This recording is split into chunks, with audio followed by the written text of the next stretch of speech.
Capítulo 8 – Organização de serviços. Decorrido algumas semanas de tratamento ativo, saí pela primeira vez em companhia de Lisias.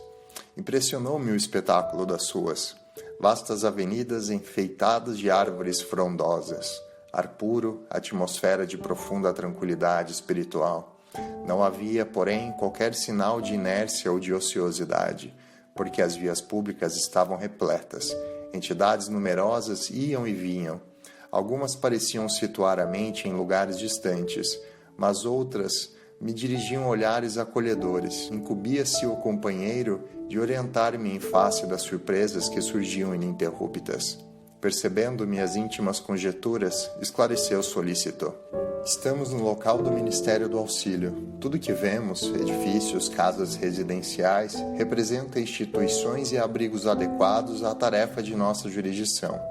Orientadores, operários e outros serviçais da missão residem aqui. Nesta zona, atende-se a doentes, ouvem-se rogativas, selecionam-se preces, preparam-se reencarnações terrenas, organizam-se turmas de socorro aos habitantes do umbral ou aos que choram na terra. Estudam-se soluções para todos os processos que se prendem ao sofrimento. Há, então, em nosso lar um Ministério do Auxílio? Perguntei. Como não? Nossos serviços são distribuídos numa organização que se aperfeiçoa dia a dia sob a orientação dos que nos presidem os destinos. Fixando em mim os olhos lúcidos, prosseguiu. Não tem visto nos atos da prece nosso governador espiritual cercado de 72 colaboradores? Pois são os ministros de nosso lar. A colônia, que é essencialmente de trabalho e realização, divide-se em 6 ministérios orientados, cada qual por 12 ministros. Temos os ministérios da regeneração, do auxílio, da comunicação, do esclarecimento, da elevação e da união divina. Os 4 primeiros nos aproximam das esferas terrestres. Os 2 últimos nos ligam ao plano superior, visto que a nossa cidade espiritual é zona de transição. Os serviços mais grosseiros localizam-se no Ministério da Regeneração, os mais sublimes no da União Divina. Clarencio, o nosso chefe amigo, é um dos ministros do auxílio. Valendo-me da pausa natural, exclamei comovido.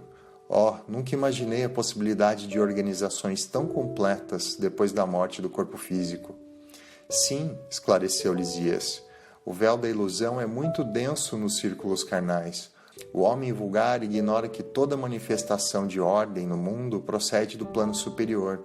A natureza agreste transforma-se em jardim quando orientada pela mente do homem, e o pensamento humano, selvagem na criatura primitiva, transforma-se em potencial criador quando inspirado pelas mentes que funcionam nas esferas mais altas. Nenhuma organização útil se materializa na crosta terrena sem que seus raios iniciais partam de cima. Mas nosso lar terá igualmente uma história como as grandes cidades planetárias? Sem dúvida, os planos vizinhos da esfera terráquea possuem igualmente natureza específica. Nosso lar é a antiga fundação de portugueses distintos desencarnados no Brasil no século XVI. A princípio, enorme e exaustiva foi a luta, segundo consta em nossos arquivos do Ministério do Esclarecimento. Há substâncias ásperas nas zonas invisíveis à Terra, tal como nas regiões que se caracterizam pela matéria grosseira.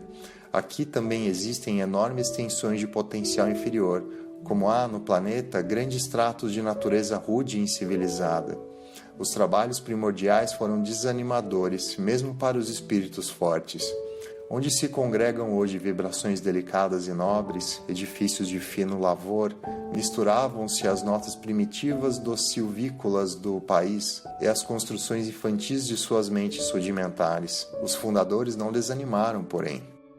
Prosseguiram na obra copiando o esforço dos europeus que chegavam à esfera material, apenas com a diferença de que, por lá, se empregava a violência, a guerra, a escravidão e, aqui, o serviço perseverante, a solidariedade fraterna, o amor espiritual.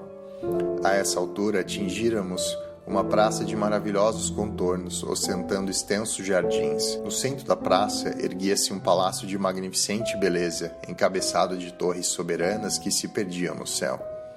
Os fundadores da colônia começaram o esforço partindo daqui, onde se localiza a governadoria. disse o visitador. Apontando o palácio, continuou. Temos nessa praça o ponto de convergência dos 6 ministérios a que me referi. Todos começam da governadoria, estendendo-se em forma triangular. E respeitoso comentou: ali vive o nosso abnegado orientador. Nos trabalhos administrativos utiliza ele a colaboração de 3.000 funcionários. Entretanto, é ele o trabalhador mais infatigável e mais fiel que todos nós reunidos. Os ministros costumam excursionar noutras esferas, renovando energias e valorizando conhecimentos. Nós outros gozamos entretenimentos habituais, mas o governador nunca dispõe de tempo para isso. Faz questão que descansemos, obriga-nos a férias periódicas, ao passo que ele mesmo quase nunca repousa, mesmo no que concerne às horas de sono. Parece-me que a glória dele é o serviço perene. Basta lembrar que estou aqui há 40 anos e, com exceção das assembleias referentes às preces coletivas, raramente o tenho visto em festividades públicas. Seu pensamento, porém, abrange todos os círculos de serviço. Sua assistência carinhosa a tudo e a todos atinge. Depois de longa pausa, o enfermeiro amigo continuou. Não faz muito, comemorou-se o 114º aniversário da sua magnânima direção. Calara-se Lisias, evidenciando comovida referência, enquanto eu, a seu lado, contemplava, respeitoso e embevecido, as torres maravilhosas que pareciam cindir o firmamento.